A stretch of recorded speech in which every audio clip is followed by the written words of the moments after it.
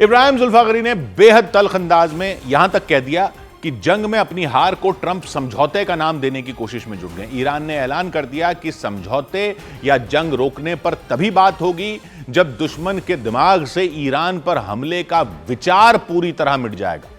Iran ने एक बार फिर ट्रंप पर पूरी दुनिया में झूठ और अपना प्रोपेगेंडा फैलाने का आरोप लगाया, लेकिन डोनाल्ड ट्रंप अपनी उसी बात पर अड़े रहे कि जंग खत्म करने के लिए ईरान के साथ उनकी बातचीत हो चुकी है। अमेरिकी न्यूज चैनल CNN के मुताबिक अमेरिका के 5 बड़े नेता और अफसर ईरान के साथ बातचीत में शामिल हुए। ट्रंप ने JD वैंस और मार्को रूबियो का तो नाम खुद भी बताया और दावा किया कि ईरान के साथ उनकी और उनकी टीम की अच्छी बातचीत हुई। CNN ने बताया कि अमेरिका की तरफ से ईरान से बातचीत करने के लिए कुल 5 किरदार शामिल हुए। पहला किरदार खुद राष्ट्रपति डोनाल्ड ट्रंप हैं, जिन्होंने पूरी टीम की अगुवाई की। उनके अलावा उपराष्ट्रपति और ट्रंप के करीबी JD वैंस भी बातचीत करने वाली टीम का हिस्सा रहे। इस पर मोहर खुद ट्रंप ने लगाई। तीसरा, अमेरिका के विदेश मंत्री मार्को रूबियो का किरदार है। ट्रंप ने उनके नाम की भी पुष्टि की। ट्रंप की टीम में चौथा और 5वां किरदार स्टीव विटकॉफ का और जैरेड कुशनर का बताया गया। स्टीव विटकॉफ और जैरेड कुशनर ईरान के साथ पहले हुई बातचीत में भी शामिल थे। जैरेड कुशनर तो डोनाल्ड ट्रंप के दामाद हैं। ईरान और अमेरिका के बीच पिछले साल भी बातचीत हुई थी। परमाणु समझौते को लेकर 5 बार बैठक की गई थी, लेकिन कोई नतीजा नहीं निकला था। 28 फरवरी को युद्ध छिड़ने से पहले भी अमेरिका और ईरान के अधिकारी 3 दौर की बैठकें कर चुके थे, लेकिन दुनिया तक तब चौंक गई थी जब अमेरिका ने ईरान पर हमले शुरू कर दिए थे। CNN ने बताया कि पिछली 2 बातचीत में स्टीव विटकॉफ और जैरेड कुशनर शामिल रहे थे। CNN की रिपोर्ट के मुताबिक इन्हीं 2 नामों को लेकर इस बार ईरान भड़क गया। ईरान का मानना है पिछली बातचीत में ट्रंप के इन्हीं दोनों करीबियों की वजह से बात नहीं बन पाई थी। ईरान ने आरोप लगाया कि अमेरिका ने जंग उस वक्त छेड़ी जब शांति के लिए बातचीत चल रही थी। CNN ने बताया इसलिए अब वो किसी भी तरह के समझौते में नहीं पड़ना चाहता। लेकिन अमेरिका के राष्ट्रपति डोनाल्ड ट्रंप ने तो कई कदम आगे की बात कर दी। उन्होंने दावा कर दिया कि केवल समझौता ही नहीं, ईरान ने तो अमेरिका को एक बहुत बड़ा तोहफा दे दिया है। यह दावा उस वक्त आया जब ईरान बार बार किसी भी तरह की बातचीत और समझौते से इनकार करता आ रहा है। हालांकि पत्रकारों ने जब यह पूछा कि ईरान की तरफ से अमेरिका को जंग के माहौल में कौन सा तोहफा मिल गया, तो उन्होंने सीधा जवाब नहीं दिया, गोलमोल बातें करते दिखे और बार बार इस बात पर जोर देते दिखे कि समझौते के लिए ईरान की तरफ से पहल की गई। लेकिन पत्रकारों की सुई मानो ट्रंप की तोहफे वाली बात पर ही अटक गई। उन्होंने भी ट्रंप से इसके बारे में अलग अलग तरीके से सवाल पूछने शुरू कर दिए। They're going to make a deal. They're going to make a deal. They did something yesterday that was amazing, actually. They gave us a present, and the present arrived today. And it was a very big present worth a tremendous amount of money. Trump ने इतना जरूर बताया कि जो तोहफा मिला वो बेहद कीमती है, लेकिन तोहफा था क्या ये नहीं बताया। बार बार पूछने पर ट्रंप ने यह दावा किया कि जो तोहफा उन्हें मिला उसी से यह साफ हो गया कि अमेरिका ईरान में बिल्कुल सही लोगों से बातचीत कर रहा है। I'm not going to tell you what that present is, but it was a very significant prize, and they gave it to us, and they said they were going to give it, so that meant one thing to me: we're dealing with the right people. तो Trump ने जब साफ साफ जवाब नहीं दिया तो पत्रकारों ने ही अपनी तरफ से परमाणु समझौते से जुड़े तोहफे की बात कर दी, लेकिन ट्रंप ने तुरंत इससे इनकार कर दिया। हालांकि इस बार उन्होंने बता दिया कि ईरान ने तेल और गैस से जुड़ा तोहफा अमेरिका को दिया। It wasn't nuclear related. It was oil and gas related, and it was a very nice thing they did. But what it showed me is that we're dealing with the right people. Trump ने तेल और gas से जुड़े Iran के तोहफे के बारे में बोला तो बताया तो जरूर, लेकिन यह साफ नहीं किया कि तेल और गैस से जुड़ा तोहफा क्या है। पत्रकारों से बातचीत के दौरान ट्रंप ने इस तोहफे से जुड़ा कोई दस्तावेज वगैरह भी नहीं दिखाया। इसी वजह से ट्रंप के दावे के बाद दुनिया भर के लोग इसी सवाल में उलझे रहे कि जंग के बीच ईरान ने अमेरिका को तेल और गैस से जुड़ा कौन सा तोहफा दे दिया। और इस सब के बीच अमेरिका के अखबार द वॉल स्ट्रीट जर्नल में छपी एक रिपोर्ट के मुताबिक जंग रोकने के लिए ईरान ने भी अमेरिका के सामने कई तरह की कड़ी शर्तें रख दी। ईरान ने अमेरिका के उन सैन्य ठिकानों को हटाने की शर्त रख दी जो उसके आसपास हैं, यानी खाड़ी देशों में मौजूद है। खाड़ी देशों में मौजूद मिलिट्री बेस को हटाने की शर्त ईरान ने अमेरिका के सामने रखी। इसके अलावा ईरान ने युद्ध से हुए नुकसान की भरपाई की मांग कर दी। भविष्य में अमेरिका या इजराइल उस पर हमले नहीं करेंगे, इसकी गारंटी भी मांगी। यह भी मांगा कि अमेरिका ने उस पर जो प्रतिबंध लगाए थे वो सब तुरंत हटा ले, और यहां तक कि हॉर्मुज गलियारे से आने जाने वाले जहाजों से टोल वसूलने का अधिकार भी ईरान ने मांग लिया। ईरान की तरफ से की गई इन सभी मांगों का जिक्र द वॉल स्ट्रीट जर्नल की रिपोर्ट में किया गया। अमेरिकी अखबार की रिपोर्ट बताती कि ईरान ने हिजबुल्लाह पर हमले रोकने की शर्त भी रखी। लेबनान का चरमपंथी संगठन हिजबुल्लाह ईरान की खुलकर मदद करता रहा है और ईरान उसकी मदद करता रहा है, लेकिन जंग के दौरान इजराइल ने हिजबुल्लाह के ठिकानों पर हमले शुरू कर दिए थे। इसके अलावा ईरान ने अमेरिका के सामने यह शर्त भी रख दी कि अमेरिका उसके मिसाइल कार्यक्रम पर किसी तरह की पाबंदी नहीं लगाएगा। ईरान ने अमेरिका की तरफ से लगाए गए पुराने प्रतिबंधों को भी हटाने की मांग रख दी, क्योंकि अमेरिका ने ईरान के परमाणु कार्यक्रम को लेकर पहले भी कई तरह के सख्त प्रतिबंध लगा दिए थे। अमेरिकी अखबार ने बताया कि ईरान ने युद्ध में हुए नुकसान का मुआवजा भी अमेरिका से मांग लिया, यानी ईरान के मुताबिक बम गिराकर नुकसान अमेरिका ने किया है तो उसकी भरपाई भी अमेरिका करेगा। द वॉल स्ट्रीट जर्नल के मुताबिक ईरान ने अमेरिका के सामने खाड़ी देशों में मौजूद उसके सैन्य अड्डों को हटाने की शर्त भी रख दी। ये सैन्य अड्डे ईरान के करीब हैं, खाड़ी देशों में हैं। जंग के दौरान अमेरिका ने इनका इस्तेमाल करके भी ईरान को निशाना बनाया। अमेरिकी अखबार ने बताया कि ईरान ने साफ कह दिया कि अगर अमेरिका को उसकी ये शर्तें मंजूर होंगी तभी किसी समझौते पर बातचीत हो पाएगी। हालांकि इस सब के बीच अमेरिका के अखबार द वॉल स्ट्रीट जर्नल ने दावा किया कि बातचीत की अमेरिका की पेशकश को ईरान एक साजिश की तरह देख रहा है, मतलब उसे ये अमेरिका की एक चाल लग रही है, इसलिए वो सीधे तौर पर इस बातचीत में शामिल नहीं होना चाहता। मतलब अमेरिका का अखबार दावा कर रहा है कि ईरान को यह जंग रोकने के लिए बातचीत का प्रस्ताव भरोसे लायक ही लग नहीं रहा, और इसलिए वो सीधे तौर पर किसी भी तरह की बातचीत में शामिल नहीं होना चाहता, सीधे अमेरिका से बात नहीं करना चाहता। अखबार की रिपोर्ट कहती है ईरान को उसके बचे हुए नेताओं की सुरक्षा का डर सता रहा है। मतलब उसे लगता है कि ईरान में मुज्तबा खामनेई की अगुवाई में जो नेता देश को संभालने और चलाने का काम कर रहे हैं, अमेरिका की कोशिश अब उन नेताओं का खात्मा करने की भी है। इनमें खासतौर पर नाम लिया गया मोहम्मद बागर गलिबाफ का। दावा यह किया गया ईरान की संसद के स्पीकर मोहम्मद बागर गलिबाफ इस वक्त अमेरिका और इजराइल के लिए सबसे पहला टारगेट है। मोहम्मद बागर गलिबाफ वही नेता हैं जिनके बारे में पश्चिमी मीडिया ने बड़ा दावा किया था कि वो अमेरिका के साथ संपर्क में हैं। जब डोनाल्ड ट्रंप ने दावा किया था कि वो ईरान के एक सम्मानित नेता के साथ बातचीत कर रहे हैं, तो वहां के मीडिया में ईरान की संसद के स्पीकर मोहम्मद बागर गलिबाफ का नाम ही लिया गया था। हालांकि खुद मोहम्मद बागर गलिबाफ ने ऐसी किसी भी बातचीत से साफ इनकार कर दिया था। अब वॉल स्ट्रीट जर्नल की रिपोर्ट में दावा किया गया कि ईरान को मोहम्मद बागर गलिबाफ की सुरक्षा का डर सता रहा है। ईरान को लग रहा है कि मोहम्मद बागर गलिबाफ को अमेरिका निशाना बनाना चाहता है, इसीलिए बातचीत के बहाने वो ईरान के नेताओं को बाहर लाने की योजना बना रहा है, ताकि इस जाल में ईरान के बड़े नेता फंसें और उन पर भी हमला कर दिया जाए।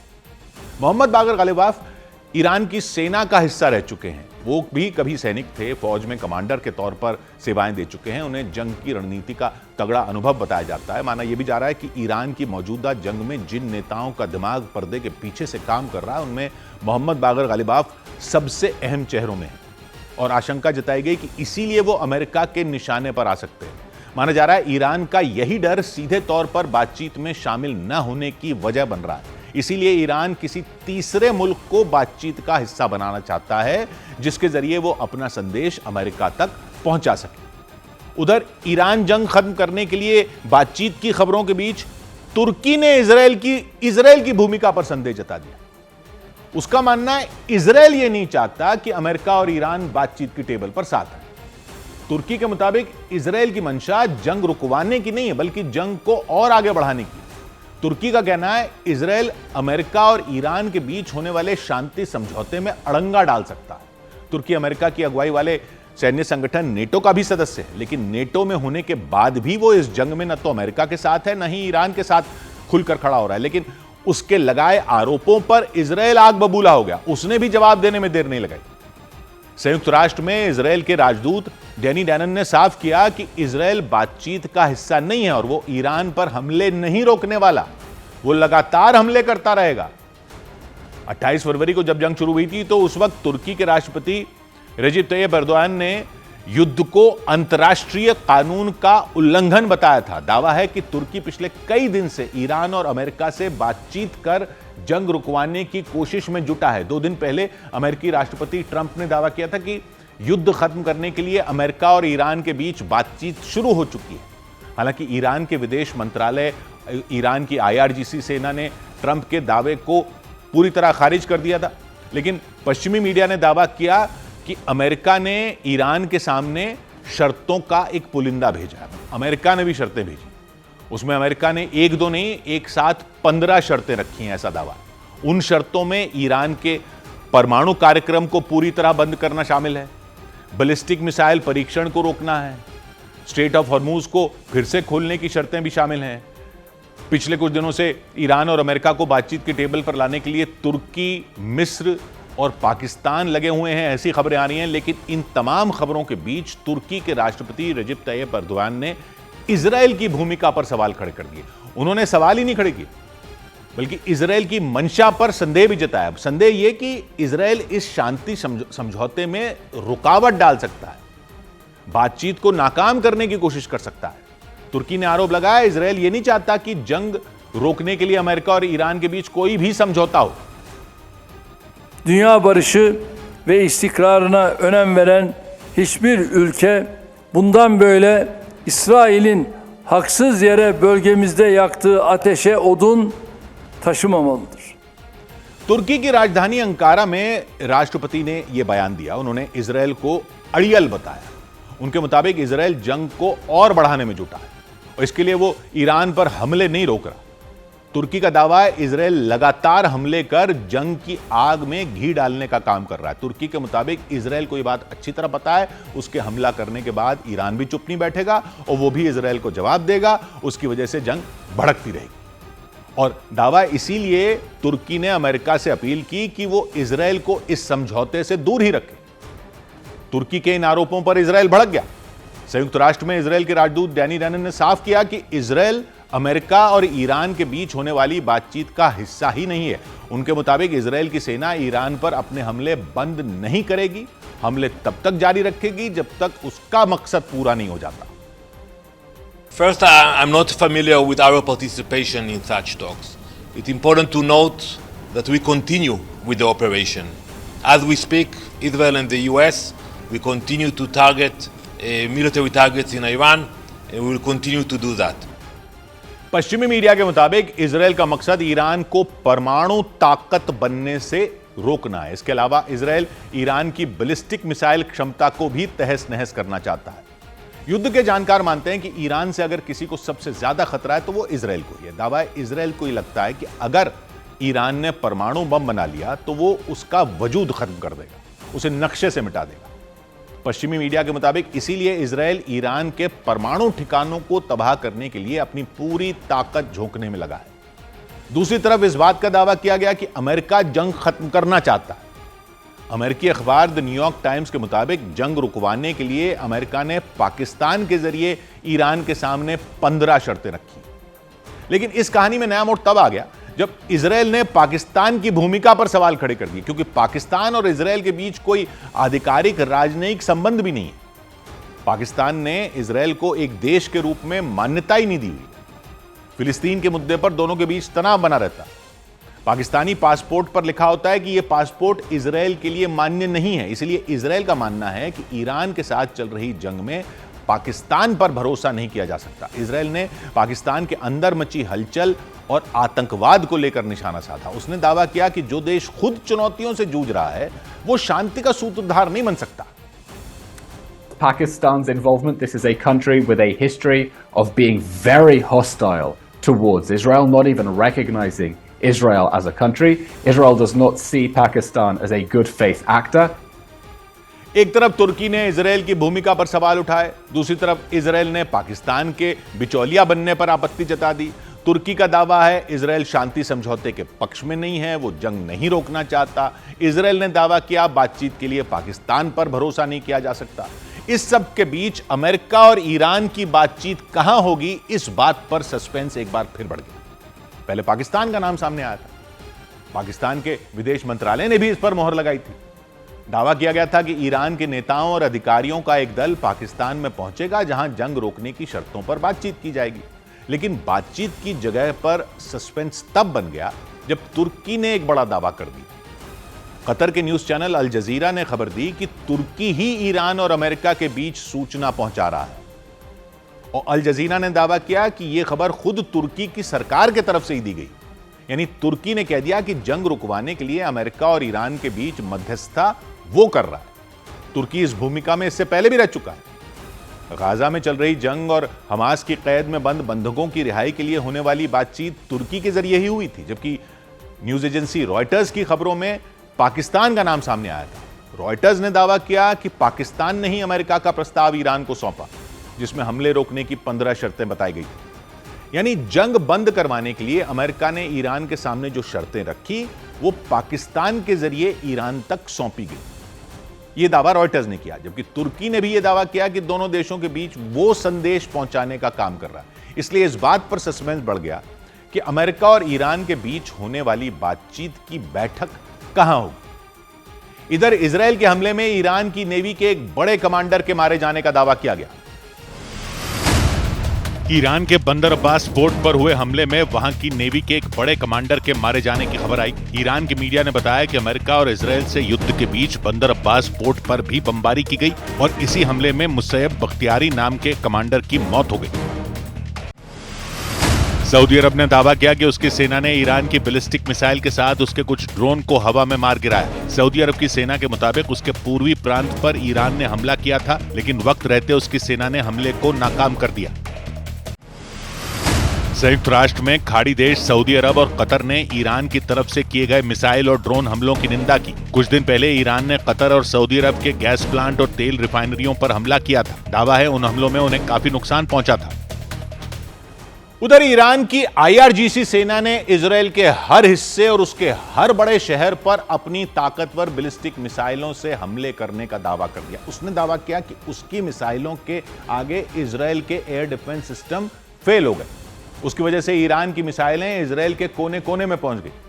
बैलिस्टिक मिसाइलों के अलावा इजराइल के शहरों पर ईरान ने क्लस्टर बम भी गिराए, ऐसे भी दावे हैं। ईरान के क्लस्टर बम ऐसे खतरनाक बम हैं जो झुंड में गिरते हैं, जहां भी गिरते हैं वहां तबाही ला देते हैं। मकान पर गिरा तो मकान ध्वस्त, इमारत पर गिरा तो पूरी इमारत जमींदोज, अगर किसी फैक्ट्री पर, गैस प्लांट पर गिर गया तो वहां सब कुछ खत्म। क्लस्टर बमों की तरह जहां जहां भी ईरान की मिसाइलें गिरी वहां हर चीज बर्बाद हो गई, वो दिखा। ईरान ने दावा किया कि उसकी मिसाइलों ने इजराइल के हर बड़े शहर और हर इलाके पर बमों की बारिश की। तेल अवीव पर बैलिस्टिक मिसाइल गिराई, हाइफा पर क्लस्टर बम गिरे, मिसाइल गिराने का दावा किया गया। दक्षिण इजराइल का शहर बीरशेवा भी ईरान के हमलों से दहल गया। इसी तरह मध्य इजराइल के शहर पेतह तिक्वा पर भी आसमान से बारूद की बारिश की गई। लेकिन ईरान ने सबसे खतरनाक हमला तेल अवीव पर किया, वो भी एक रोज पहले। उसने तेल अवीव पर एक साथ 4 जगहों को निशाना बनाया। आसमान से मिसाइलें गिरी, सब कुछ वहां खत्म हो गया। तेल अवीव पर हुए हमले को जिस किसी ने भी देखा वो कांप गया। एक कार के अंदर से बनाया गया एक वीडियो ने लोगों को डरा कर रख दिया। उसमें आसमान से मिसाइल गिरती दिखाई दी, जमीन से मिसाइल टकराई, वहां जोरदार धमाका हो गया, धरती कांप गई, आग का बवंडर उठना शुरू हो गया। इतनी तेजी से सब कुछ हुआ कि लोग संभल तक नहीं पाए।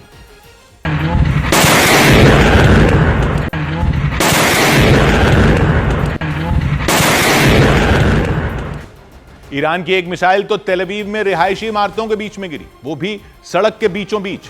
उस सड़क के दोनों तरफ कई इमारतें थी, सड़क के किनारे बड़ी संख्या में गाड़ियां भी नजर आईं। तभी आसमान को चीरते हुए बीच सड़क पर ईरान की एक मिसाइल गिरी। वो भी कोई मामूली मिसाइल नहीं बल्कि बैलिस्टिक मिसाइल। जमीन से मिसाइल टकराई, फिर वहां के हालात के साथ सब कुछ बदल गया। धमाके की वजह से गाड़ियां हवा में उछल गई, गाड़ियों में आग लग गई। कुछ देखते देखते गाड़ियां आग में जलकर राख हो गई। कुछ इमारतों का तो नामो निशान मिट गया, इमारतें ध्वस्त हो गई। ईरान के इस हमले से पूरा तेल अवीव शहर कांप गया। आसपास रहने वाले लोगों ने दावा किया कि मिसाइल गिरने के बाद धरती बुरी तरह हिली, जैसे भूकंप आने पर धरती हिलती। धमाका ऐसा था कि लोगों के कानों के पर्दे फट जाएं। हालांकि तेल अवीव को ईरान की मिसाइलों से सुरक्षित रखने के लिए इजरायल ने एयर डिफेंस सिस्टम भी तैनात कर रखे हैं। कई मिसाइलों को हवा में मार भी गिराया गया, लेकिन इसके बाद भी ईरान की कुछ मिसाइलें इजरायल के एयर डिफेंस सिस्टम को चकमा देकर तेल अवीव की जमीन तक पहुंच गई। पश्चिमी मीडिया ने दावा किया कि इजरायल को इसका अंदाजा नहीं था कि ईरान की मिसाइलें उसके एयर डिफेंस सिस्टम को भी भेज देंगी। तेल अवीव पर मिसाइल से जो हमला हुआ उसका ईरान ने एक वीडियो जारी किया। उसमें ईरान की IRGC सेना मिसाइलें लॉन्च करती दिखाई दी। लॉन्च होते ही ईरान की वो मिसाइलें आग उगलती हुई तेजी से बढ़ती नजर आईं। Allahu Ekber!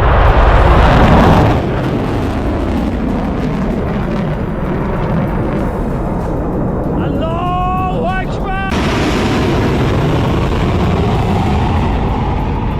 दावा किया गया कि ईरान की धरती से उड़ने के बाद वो मिसाइलें कुछ ही मिनटों में तेल अवीव तक पहुंच गईं। इसी तरह ईरान ने कुछ ड्रोन भी उड़ाए। ईरान की धरती से जो ड्रोन उड़ाए गए थे वो शाहिद 136 ड्रोन थे। ये ऐसे ड्रोन हैं जो दुश्मन पर बम और रॉकेट गिराने के साथ खुद भी किसी बम की तरह फट जाते हैं। आत्मघाती ड्रोन।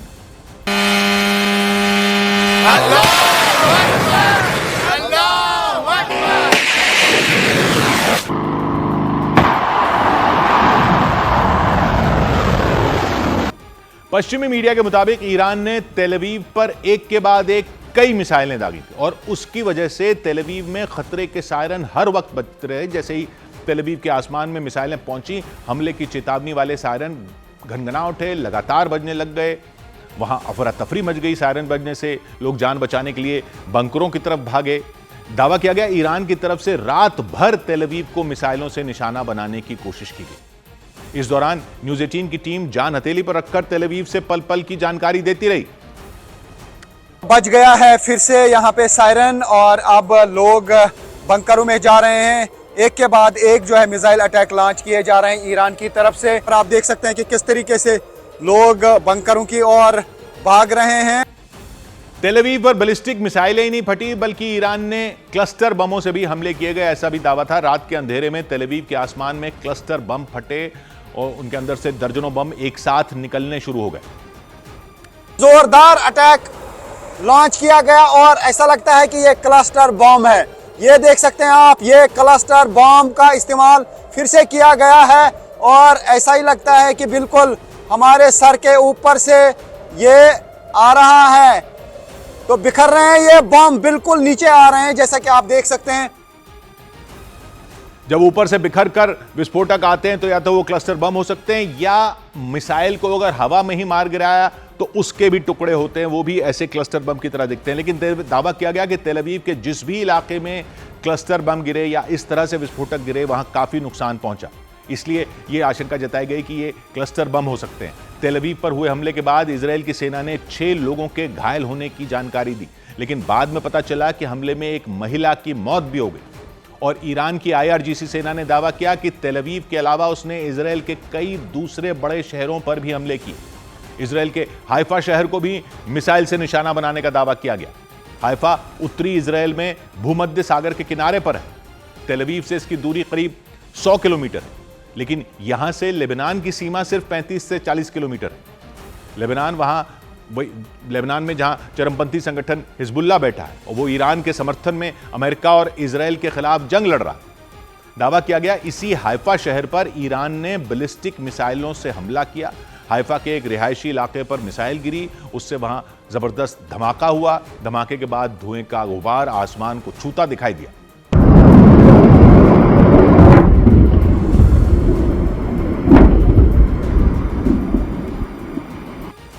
और ईरान ने इजरायल के बीरशेवा शहर पर भी हमला करने का दावा किया। दावा इस शहर पर ईरान ने क्लस्टर बम गिराए। बीरशेवा शहर इजरायल के दक्षिणी हिस्से में है, नेगेव रेगिस्तान के उत्तरी किनारे पर। नेगेव दक्षिणी इजरायल का गर्म और रेगिस्तानी इलाका है जो इजरायल के आधे से ज्यादा हिस्से में फैला हुआ है। इसी रेगिस्तानी इलाके में बीरशेवा शहर है। इससे तेल अवीव करीब 115 किलोमीटर और राजधानी यरूशलेम करीब 120 किलोमीटर की दूरी पर है। मतलब ईरान ने इजरायल के उत्तरी इलाके की तरह उसके दक्षिणी हिस्से को भी टारगेट किया। दावा है कि ईरान ने इजरायल के उत्तरी और दक्षिणी हिस्से में मौजूद शहरों को निशाना बनाने के बाद मध्य इजरायल के शहर पर भी हमले किए। तेल अवीव शहर भी मध्य इजरायल में है, लेकिन उसके अलावा ईरान ने इजरायल के बनेई ब्राक और पेता तिकवा को भी निशाना बनाया। इन दोनों शहरों पर ईरान की IRGC सेना ने क्लस्टर बम गिराया, ऐसा दावा है। जहां भी बम गिरे वहां सब कुछ तहस नहस हो गया। बम की चपेट में आने से इमारतों को काफी नुकसान पहुंचा। लेकिन इजराइल की परेशानी यह कि उसे ईरान के साथ हिजबुल्लाह के भी हमलों का सामना करना पड़ रहा है, जो उसके ठीक बगल में बैठा है। वो भी हिजबुल्लाह पर हमले कर रहा है, हिजबुल्लाह भी हमले कर रहा है। हिजबुल्लाह लेबनान का चरमपंथी संगठन है और लेबनान इजराइल के उत्तर में ऊपर की तरफ, दोनों के बीच करीब 120 किलोमीटर लंबी सीमा है। हिजबुल्लाह ने इजराइल के उत्तरी हिस्से को निशाना बनाया, मतलब उस हिस्से को जो लेबनान की सीमा के पास है। हिजबुल्लाह ने इजराइल के उत्तरी हिस्से में मौजूद शहरों पर खबर है कि 35 से ज्यादा रॉकेट दागे। हिजबुल्लाह की तरफ से हमलों का सिलसिला लगातार जारी है नॉर्थ इसराइल पर। कल शाम तकरीबन 38 रॉकेट्स फेंके हिजबुल्लाह ने, एक के बाद एक, और वहां पर एक लेडी की मौत हुई और कई लोग जख्मी हुए। हालांकि इजराइल ने दावा किया कि उसकी सेना ने ईरान और हिजबुल्लाह के हमलों को नाकाम कर दिया, उसकी मिसाइलों और रॉकेटों को हवा में उड़ा दिया। खबर है इजराइल के शहरों पर हमले के बाद इजरायली सेना ने ईरान और हिजबुल्लाह पर नए सिरे से हमले शुरू कर दिए। इधर ईरान में चल रही जंग के बीच उसका पड़ोसी इराक एक बार फिर जोरदार धमाकों से दहल उठा। वहां ईरान के समर्थन वाले एक चरमपंथी गुट ने 24 घंटे के अंदर 20 से ज्यादा हमले करने का दावा किया। अमेरिका के सैन्य ठिकानों पर हमले किए गए। इराक में मौजूद अमेरिका के एयरबेसों को निशाना बनाने का उस चरमपंथी संगठन ने दावा किया, जिस चरमपंथी संगठन को ईरान समर्थन करता है, वो इराक में। हालांकि अमेरिका ने भी पलटवार करने में देर नहीं लगाई। खबर है अमेरिकी सेना ने जवाबी हमला किया और इराक में मौजूद ईरान के समर्थन वाले गुटों पर बमबारी कर दी, जबकि इससे पहले इराक का इरबिल शहर भीषण विस्फोट से थर्रा गया। वहां आबादी वाले इलाके में हवाई हमला किया गया। उस इलाके में रात के वक्त अचानक एक आत्मघाती ड्रोन पहुंचा, कई इमारतों के बीच वो फट गया। उसके फटते ही इतना जबरदस्त धमाका हुआ कि आसपास के इलाके भी हिल गए।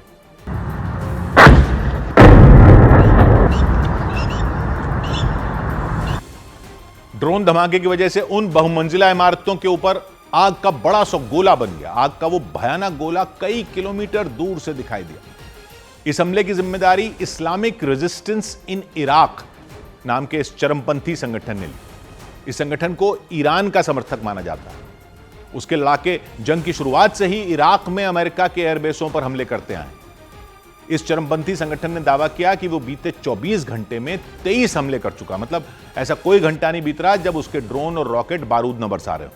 ये हमले अमेरिका के उन ठिकानों पर किए गए जो इराक में, और इसी कड़ी में इरबिल शहर में भी आत्मघाती ड्रोन हमला किया गया। इस्लामिक रेजिस्टेंस इन इराक का दावा है कि इरबिल में जिन इमारतों के बीच बमबारी की गई, वहां अमेरिका के सैनिकों ने पनाह ले रखी थी और उन्हीं का खात्मा करने के लिए बम की तरह फटने वाले ड्रोन गिराया गया। हालांकि चरमपंथी संगठन इस्लामिक रेजिस्टेंस इन इराक ने ये नहीं बताया कि उसके हमले में अमेरिका को कितना नुकसान पहुंचा, लेकिन ईरान के समर्थन वाले इस गुट ने धमकी दी कि वो इराक में मौजूद अमेरिकी सैनिकों, उनके अड्डों पर हमले जारी रखेगा और ये हमले तब तक किए जाएंगे जब तक अमेरिका ईरान पर हमले बंद नहीं कर देता। इराक में इरबिल के अलावा बगदाद में भी अमेरिकी सेना को टारगेट किया गया। बगदाद में अमेरिका का जो सैन्य ठिकाना है उसका नाम है victory base complex. Islamic resistance in Iraq ने दावा किया कि उसने वहां अमेरिका के खतरनाक लड़ाकू हेलीकॉप्टर ब्लैक हॉक को तहस नहस कर दिया। इसके साथ ही अमेरिका के एक रेडार सिस्टम को भी तबाह करने का दावा किया गया। इस संगठन इस्लामिक रेजिस्टेंस इन इराक ने इन हमलों के वीडियो जारी की। वीडियो में दिखा कि एक इमारत के ऊपर लगाए गए रेडार सिस्टम पर ड्रोन फट गया। रेडार सिस्टम को इसलिए लगाया गया था ताकि हवाई हमलों को रोका जा सके, क्योंकि रेडार सिस्टम आसमान में उड़ रहे ड्रोन, मिसाइलों की दूर से ही पहचान कर लेते हैं। ऐसे में उन्हें मार गिराना आसान हो जाता है, उसी से एयर डिफेंस होता है। लेकिन ईरान के समर्थन वाले इस चरमपंथी संगठन ने अमेरिका के उस रेडार सिस्टम को ही ड्रोन हमले में बर्बाद करने का दावा कर दिया। अमेरिका के ये विक्ट्री बेस कॉम्प्लेक्स पर यह हमला किया गया। इराक की राजधानी बगदाद के दक्षिण पश्चिमी हिस्से में यह विक्ट्री बेस कॉम्प्लेक्स मौजूद है। वहां से बगदाद इंटरनेशनल एयरपोर्ट की दूरी भी ज्यादा नहीं है। और ईरान के समर्थन वाले चरमपंथी लड़ाकों ने अमेरिकी सेना के उसी ठिकाने पर हमला बोला। ये इस्लामिक रेजिस्टेंस इन इराक वो संगठन ने, इसने तो वहां तैनात अमेरिका के ब्लैक हॉक हेलीकॉप्टर को भी तबाह करने का दावा किया। इस हेलीकॉप्टर की ताकत का अंदाजा इसी बात से लगाया जा सकता है कि अमेरिका ने आतंकी ओसामा बिन लादेन को मारने के लिए जो ऑपरेशन चलाया था उसमें भी इसी तरह के हेलीकॉप्टर का इस्तेमाल किया गया था। ओसामा बिन लादेन के खात्मे के लिए अमेरिकी सैनिक ब्लैक हॉक हेलीकॉप्टर से ही पहुंचे थे। हालांकि बगदाद में जब अमेरिका ब्लैक हॉक हेलीकॉप्टर पर हमला हुआ तब वो आसमान में नहीं था, जमीन पर खड़ा था, उसमें सैनिक भी नहीं थे। एक ड्रोन उसकी तरफ तेजी से बढ़ा और हेलीकॉप्टर से टकरा गया, ऐसा दिखा वीडियो में। ड्रोन में कैमरा लगा हुआ था। ड्रोन के हेलीकॉप्टर से टकराने के बाद क्या हुआ उसकी तस्वीरें सामने नहीं आई, क्योंकि वो वहां जाकर फट गया। कैमरा ड्रोन में ही था। ईरान के समर्थन वाले इस गुट ने दावा किया कि उसने अमेरिका के ब्लैक हॉक हेलीकॉप्टर को ढेर कर दिया। ब्लैक हॉक हेलीकॉप्टर एक लड़ाकू हेलीकॉप्टर है, सैनिकों को लाने ले जाने के अलावा हमले भी कर सकता है। खतरनाक मशीन गन लगी हुई है, इसमें कई हथियार लगे होते हैं। करीब 300 किलोमीटर प्रति घंटा की रफ्तार से उड़ान भर सकता है ये हेलीकॉप्टर और दुश्मन की सेना पर कहर बनकर टूट सकता है। लेकिन इस चरमपंथी संगठन ने अमेरिका के इस हेलीकॉप्टर को बर्बाद करने का दावा कर दिया। हालांकि इन हमलों के बाद अमेरिका ने भी जवाब देने में देर नहीं की। इराक में मौजूद अमेरिकी सेना ने ईरान के समर्थन वाले गुटों पर हमले तेज कर दिए। उसने इराक के अंबार प्रांत में चरमपंथी गुट पीएमएफ के एक कमांडर और 13 लड़ाकों को मार गिराने का दावा किया।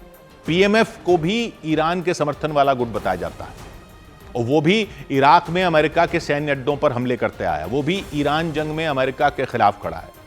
अमेरिका ने भी उस पर पलटवार करते हुए पीएमएफ के एक ठिकाने पर एयर स्ट्राइक कर दी। हमले की जानकारी न्यूज एजेंसी रॉयटर्स की एक रिपोर्ट में दी गई। उस रिपोर्ट में बताया गया कि अमेरिका ने इराक के अंबार प्रांत में मौजूद पीएमएफ के अड्डे पर हवाई हमला किया। हमले में चरमपंथी गुट पीएमएफ के 14 लड़ाकों को ढेर करने का दावा किया गया। मारे गए लड़ाकों में एक कमांडर भी शामिल बताया गया। इसके अलावा वहां 20 से ज्यादा लोगों के घायल होने की भी खबर आई। उधर जंग के बीच ईरान ने एक बार फिर अमेरिका के aircraft carrier USS Abraham Lincoln पर हमले करने का दावा कर दिया। ईरान की सेना ने दावा किया कि उसने यूएसएस एब्राहम लिंकन पर कई क्रूज मिसाइलें दागी, उसको निशाना बनाकर लगातार हमले किए। ईरान के सरकारी न्यूज चैनल प्रेस टीवी ने यह जानकारी दी। इससे पहले भी ईरान ने अमेरिका के एयरक्राफ्ट कैरियर पर हमले के दावे किए थे। अमेरिका के राष्ट्रपति डोनाल्ड ट्रंप ने भी यूएसएस एब्राहम लिंकन पर हमले की बात कबूली थी। ट्रंप ने दावा किया था उस पर 1 या 2 नहीं बल्कि 101 मिसाइलें दागी गई थी। हालांकि ट्रंप ने तो यह भी कहा था कि उन सभी मिसाइलों को समंदर में इंटरसेप्टर मिसाइलों के जरिए मार गिराया गया था, यानी उनको इंटरसेप्ट करके उनको ढेर कर दिया था आसमान में ही। लेकिन ईरान की सेना ने एक बार फिर यूएसएस एब्राहम लिंकन पर हमला करने का दावा कर दिया। बताया गया उस पर एक के बाद एक कई मिसाइलें दागी गई। हमले के लिए क्रूज मिसाइलों का इस्तेमाल किया गया और एक वीडियो ईरान की सेना ने जारी किया। उसमें दिखाया कि मिसाइल लॉन्चर से लगातार कई मिसाइलें दागी गई।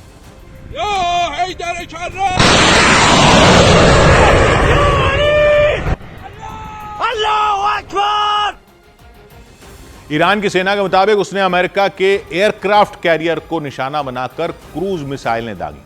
हालांकि हमले में हुए नुकसान की जानकारी नहीं दी गई। हमला ऐसे समय में किया गया जब एक दिन पहले ही ट्रंप ने यूएसएस एब्राहम लिंकन पर हुए हमले की जानकारी दी थी। ट्रंप के इस दावे के 24 घंटे के अंदर ही ईरान ने दोबारा उसके एयरक्राफ्ट कैरियर को निशाना बनाने का दावा कर दिया। जबकि अमेरिका का यूएसएस एब्राहम लिंकन कोई छोटा मोटा एयरक्राफ्ट कैरियर नहीं है। इसकी सुरक्षा में आसपास कई जहाज तैनात रहते हैं। इनमें खतरनाक हथियार होते हैं। खतरे का अंदेशा होने पर यह तुरंत एक्शन लेते हैं। ईरान की नौसेना लगातार इस पर नजर रख रही है। ईरान की सेना न सिर्फ यूएसएस एब्राहम लिंकन को निशाना उसने बनाया बल्कि अमेरिका को सीधी चेतावनी भी दे दी।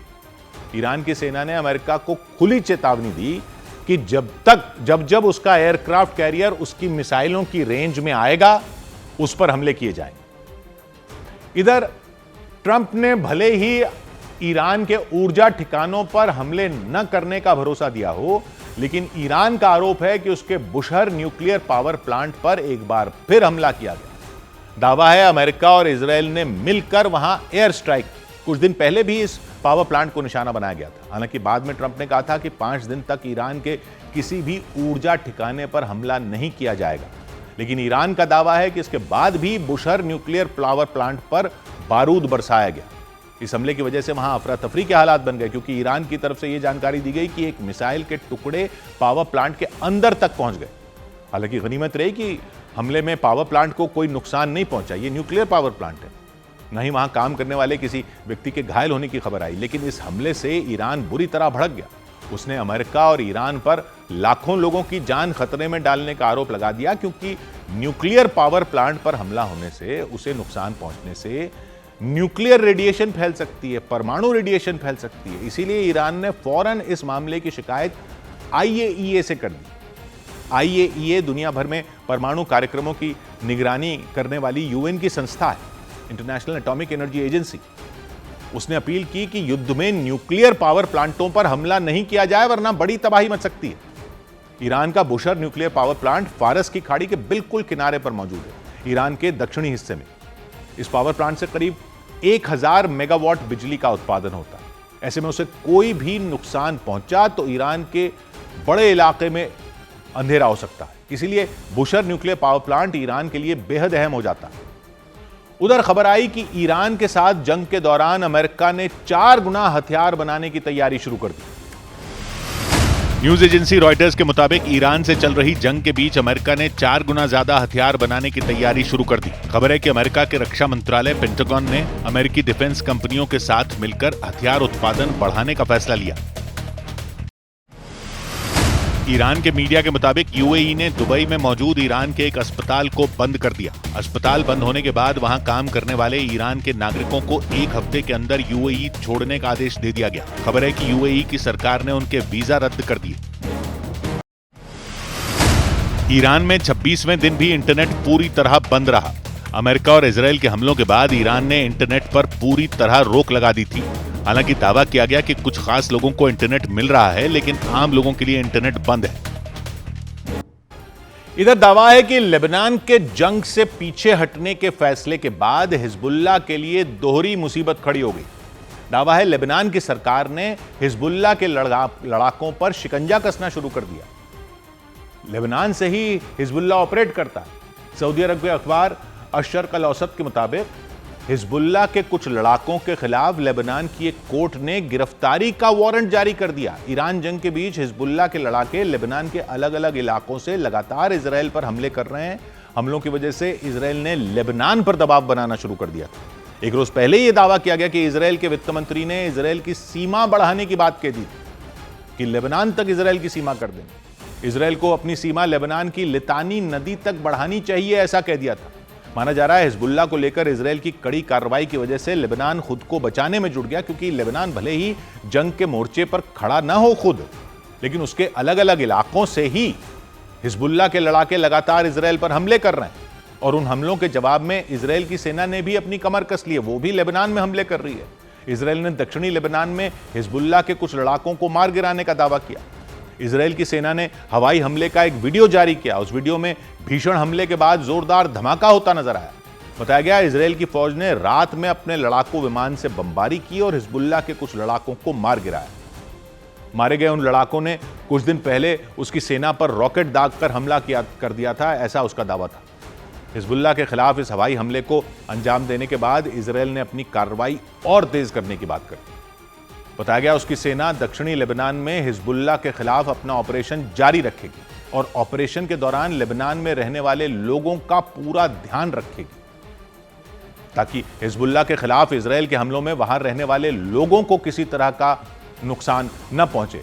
यानी इजरायल की फौज ने हिजबुल्लाह को बर्बाद करने की पूरी तैयारी कर ली और इजरायल के जवाबी हमलों के बीच लेबनान ने हिजबुल्लाह के खिलाफ मोर्चा खोल दिया।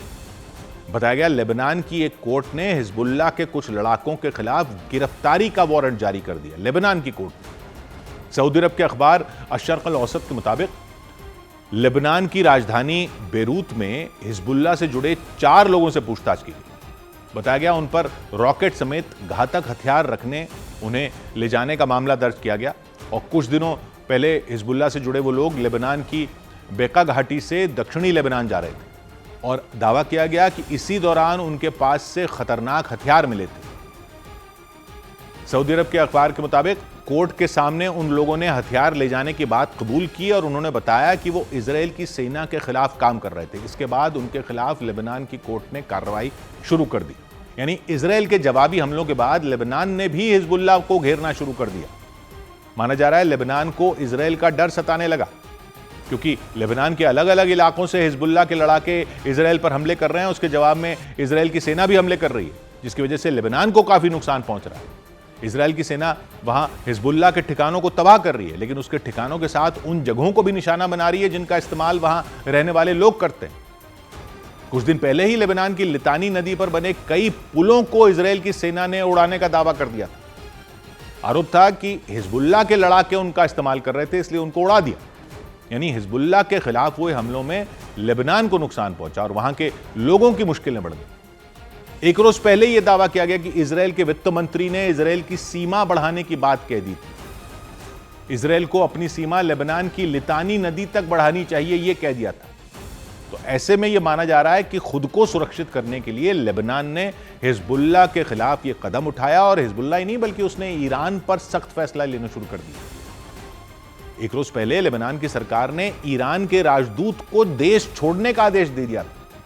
इसके साथ ही लेबनान ने ईरान पर आरोप लगाया था कि इजराइल के साथ चल रही जंग में जबरन उसे भी खींचा जा रहा है।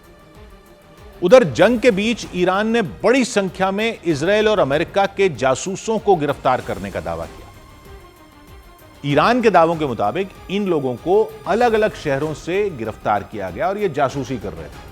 सभी लोगों पर अमेरिका और इजराइल के एजेंटों को ईरान की खुफिया जानकारियां भेजने के आरोप लगाए और अपने यहां छिपे उन जासूसों को, जिनको उन्होंने जासूस बताया, उनको गिरफ्तार कर ईरान ने अमेरिका और इजराइल को कड़ा संदेश देने की कोशिश की। ईरान ने बताया कि उसके यहां छिपकर दुश्मन देशों के लिए जासूसी करना आसान काम नहीं है। जो भी ऐसा करते हुए पकड़ा जाएगा उसके खिलाफ कड़ी से कड़ी कार्रवाई की जाएगी, ये संदेश देने की कोशिश की गई। जासूसी के आरोप में गिरफ्तार किए गए लोगों का वीडियो भी जारी किया। उसी कार्रवाई के दौरान ईरान की पुलिस के कुछ जवान एक कमरे में दाखिल हुए। जैसे ही पुलिस वहां पहुंची, वहां मौजूद सभी लोग घबराते हुए दिखे।